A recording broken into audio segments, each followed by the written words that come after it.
What up? No, it is another Tuesday. This is Knockouts and Three Counts, but you know the deal. Before we get to the show, I got to tell you about the fine folks that help bring you this show. So, shout out to a returning sponsor of the show, Mitten Muay Thai. I will be back on the commentary for them on November 23rd at the Imperial House in Clinton Township. But check this out. One of the fights that you're going to see there on November 23rd, and make sure you get your tickets. The links for that are in the bio, and check out Mitten Muay Thai on all their socials, also in the bio, and enjoy the show with Michigan's own Cody Stamann.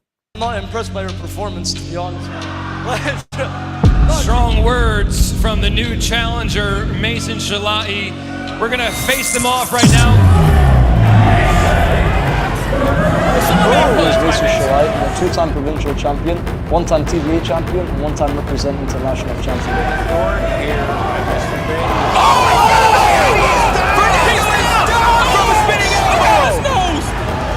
I'm Luke Marshall. I represent Jai-Sing Muay Thai from Brookhaven, Pennsylvania. I recently won the WKA World Tournament in Scotland, and before that I had won a fight in Raja Damnaran Stadium in Bangkok. I was on my phone half the fight. You guys could have done more. Ladies and gentlemen, this is your next Mitten Muay Thai Super Lightweight Championship bout between the new champion Luke Marshall and his new challenger Mason the Persian Prince Shalai. This is the Ring of Honor, a.k.a. Shane T, boy, the baddest champion you ever seen, boy. This is Mr.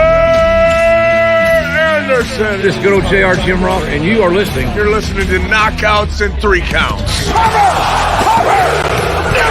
another world champion! That might be one of the craziest knockouts I've ever seen in my life. Knockouts and Three Counts is the podcast leading to the real deal, baby. Knockouts in 3 Counts starts now. What up? No, it is another Tuesday, and at long last, we got the return of one of Michigan's own. The homie Cody Stamann joins the show again before he gets back into the UFC octagon with Da'Mon Blackshear. Cody, appreciate the time, my man. Oh, can you hear me? Uh-oh. Uh-oh, he's having some technical issues. Go ahead. Shit. Is it him or me?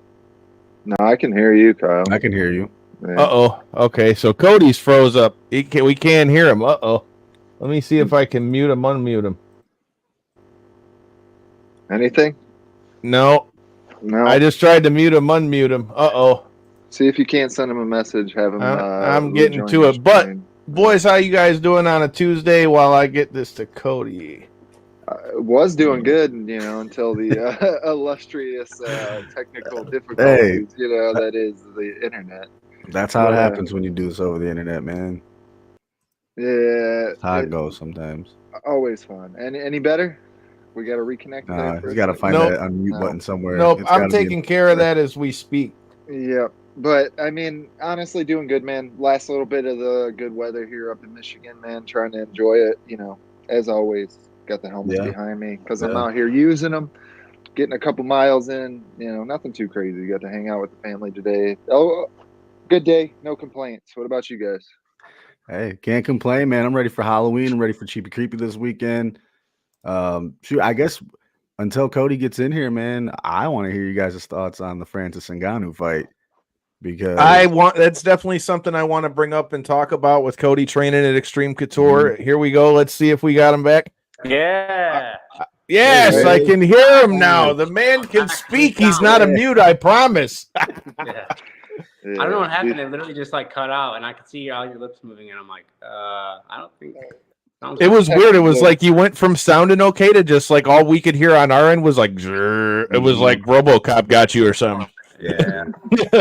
Gotta love these technical shits nowadays. It's fucking dude, like we were saying, it's been a while since the last time you were on the show. The last time we had you on the show, man, we were still in the studio at Podcast Detroit, and we were getting Aljamain Sterling pissed off at us because you told us we were trying to get both of y'all on the show at the same time. I remember, actually, I was at Corey's house. I remember him getting all pissed off. It was right before you guys had fought. But, dude, it's been fun to watch your run, and appreciate you coming back, man. Of course, man. Happy to do it. Hell yeah. Well, with that said, dude, obviously it's been a while since we've had you on. You're doing all your training now out in Vegas at Xtreme Couture. Talk to me about that. Like for our listeners here in Michigan, talk to me about why that was the right move for you when you went over there and all the great training you're getting over there. Because I just saw the room that you were in yesterday with Manel Kopp and all those guys that are over there at Xtreme Couture, and I've gotten to train over there a few times myself. So tell us about training. I mean, listen, you won't find a more talented room of people, you know. And for me, it was like, I love Michigan. I love all my coaches. I love my training partners in Michigan, but I really, really wanted, you know, a fresh look, a fresh outlook. You know, after I fought Aljamain Sterling, you know, I was having a really hard time finding training partners, and you know, I'm getting ready to fight Aljamain Sterling, and it's like I can't really get the push that I need, you know, physically, you know, from the guys that I was training with, you know, because I'm basically running through everybody in the gym, you know what I mean? So I'm not really getting a lot of adversity. You know, if you want to grow and get better,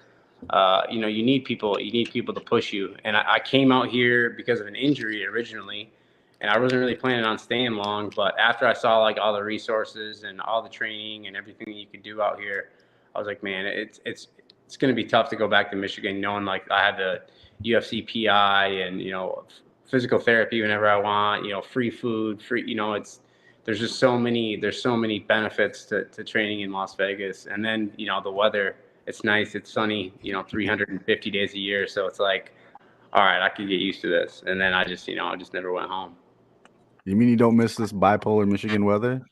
Dude, actually, you know what? I say that, but I'm actually actively right now looking at properties in Michigan. Like oh, there we go. I want to buy like some acreage. I've lived in Vegas, you know, it's been like 5 years, and Vegas is a big city and it's cool and there's a lot to do, but like I'm a hillbilly, you know what I mean? Like I'm a hillbilly. Like I'm a hillbilly living in a big city, and it just like it just doesn't mesh with me. And I'm ready to come home and you know, have some land, have some space. I don't want any neighbors. Yeah, I was gonna ask you about that, dude. With you being the avid hunter that I know you are, dude, you got to tell me, do you like the hunting better out there or here in Michigan, man? I miss the Michigan hunting, but I mean the big game and the different hunting that you can do out here it's pretty cool. It's scenic, you know what I mean? Like it's like in Michigan, you kind of know what you're gonna get. Like it's woods, it's a field, tree stand in the woods. Yeah.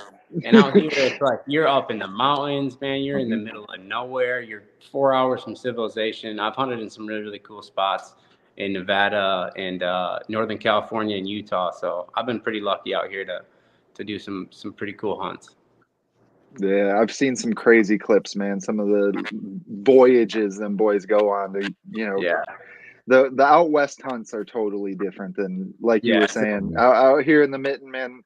I grew up hunting my whole life, both archery and with guns, and I mean, you're 90% of the time you're just sitting in either a blind or a tree stand. That's your life. But you know, it's a little bit different when you know, like you got like a 50-pound backpack on your back and you're hiking 20 miles a day. The hunting, it's a lot harder out here, you know, to find a deer. Then you like, you know, you got to stalk a deer. You're not just like, you're not sitting. And I like more active, hard hunting. So. It's right up my alley. I'm into it. Hell yeah. Well, in that case, man, you don't need cardio. You just go for a hunt real quick, you know, just make it somewhere where you got to walk far to get to where you're going. I went duck hunting. Was like 2 weeks ago, like on opening day of duck season out here. And like, I had like maybe one of the hardest weeks of training of my life. You know what I mean? Cause this has been a short, like 6-week camp. So I had to like dive right into it and just like get right after it. So like, I'm like, all right, my day off, I'm going to go hunting on opening. It ended up being like the hardest workout of the week. I was like pulling my sled with all my decoys, like through all this really thick brush. Like, I'm like, this is the worst day off I could ever have. I did shoot a limit of ducks, but like, it was hard. Like I got home and I slept for like 16 hours straight. I was done. Did you have a dog out there with you? Yeah, I got my hunt dog. Yeah. He does a good job. Hell yeah, man. That's awesome.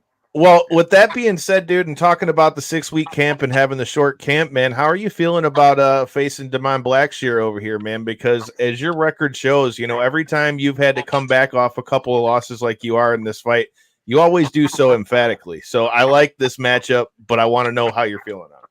Yeah, I mean, it sucks that being in a do or die situation kind of brings out the absolute dog in me. But yeah, I've fared pretty well when the chips are down and I'm in trouble. And I feel like this is going to be no different. Listen, Da'Mon Blackshear is no slouch, right? Like, the kid's good. He's good everywhere. His Muay Thai is good. His wrestling's pretty good. His jiu-jitsu, he's a black belt in jiu-jitsu. Like, he's good. He's no slouch. But listen, I fought the current world champion and a former world champion. Like, I've had maybe one of the toughest goes of anyone. I probably fought more people in the top 15 than most people in the top 15. You know what I mean? Like, I mean, I've been ranked as high as number 7 in the world. Like, I know what the top of the division looks like. And I'm not sure Da'Mon Blackshear has seen, the kind of, the level of competition that I've seen. And I don't know, man. I just, like, I know what I have to do in the cage. You know what I mean? I know it, like, this kid's going to come out with everything he's got. And I know that. And I'm, like, well prepared for it. And I almost think having a shorter camp is a good thing, because I don't have as much time to, like, sit and think and overthink it. It's just like, all right, let's just get to work. You know what I mean? There's no real time to think about it. Obviously, I have time to game plan and prepare. You know what I mean? 6 weeks is enough time to do that, get my weight in check and do all that stuff, get in good shape. But there's also, like, that looming thing in the back of my head. I'm like, like, ultimately, like, I just need to be in the best shape of my life, because, like, me and this kid we're gonna hurt each other. You know what I mean? Like, it's either gonna be a real nasty 15 minutes, or get that boy a pillow, because I'm putting him out. Hell yeah, I like it. I mean, that led right into what I was gonna say, is like the mindset that puts you in, because we already talked about Xtreme Coture a little bit, and all the interviews I've been hearing from anybody that's from there right now is about how the morale and that vibe around that gym has been nuts after the big win that Francis had this weekend. With you having the shorter camp, how is everybody else that you guys have been having out of there fighting at the same time? How's that helped you prepare for this fight? Well, I mean, it's been a 6-week camp, but, like, like, all my main training partners, like, a lot of those guys, like, one of my main training partners, Kai Kamaka, he was in the PFL tournament. So I was helping him out, and then Danny Gay, who fights this weekend, him and I we're sparring twice a week. Like, he's getting prepared, like, everybody, like, the real dudes that are doing this for a living are in the gym nonstop all the time. You know what I mean? Like, it's a 6-week camp, but, like, the week, that I was technically, not training, I did 10 workouts in the gym. You know what I mean? So it's not like I'm coming off the couch out of shape, and, like, I haven't been working my butt off, all summer. It's not like that. I wouldn't even have taken this fight if I didn't already know I was in good shape, and I just had to do some fine tuning to prepare. So that's the thing about it's being out here. It's like, like, I'm depending on so many people to show up for me when I'm gonna fight. That I got to show up for them too. You know what I mean? And these guys, there's enough guys, talented guys out here. Like, somebody's always got a fight coming up. So you don't really have a choice, like, unless you want to be a crap training partner. Like, you got to show up. You know what I mean? You got to be at the gym. Like, you're going to be getting those hard sparring rounds, like, pretty much year round. It's probably not doing anything good for my brain, but ultimately, it keeps me pretty sharp in terms of being an athlete. Well, dude, you already talked about, getting some of the likes of the people that you've seen on the other side of the cage, and Merab being one of them. With him being the champ at 135, man, what are your thoughts on the way the division looks right now? Dude, it's nuts, man. 35 is insane. 35 is absolutely insane. Like, top to bottom, like, top 40 is nuts. Like, there's so many good guys, and it's like they're like, I feel like every time I turn around, there's another guy that's like a stud. You know what I mean? And you're like, dang, that kid's really good. Like, I've never heard of him. I've never seen him. Like, there was a fight this weekend. I watched this young Brazilian kid, like, 25-year-old kid. And I'm like, man, this kid is an absolute stud. Like, he's he looks like a weathered veteran in there. I mean, 35 is just an insane weight class. It really is. You know, top to bottom, there's so many good guys. Like right now, I don't know if you know Mo Miller from Ohio. He's staying with me right now, helping me get ready. Like another, like just the absolute kid's an absolute stud. You know what I mean? Like he's another up and coming guy. 35. It's like it's the worst weight class. Like really, I've actually considered going up to 45 because I'm like those guys might be bigger, but they're not nearly as good as these dudes at 35. You know, like you look at Xtreme Couture and you look at like the pound for pound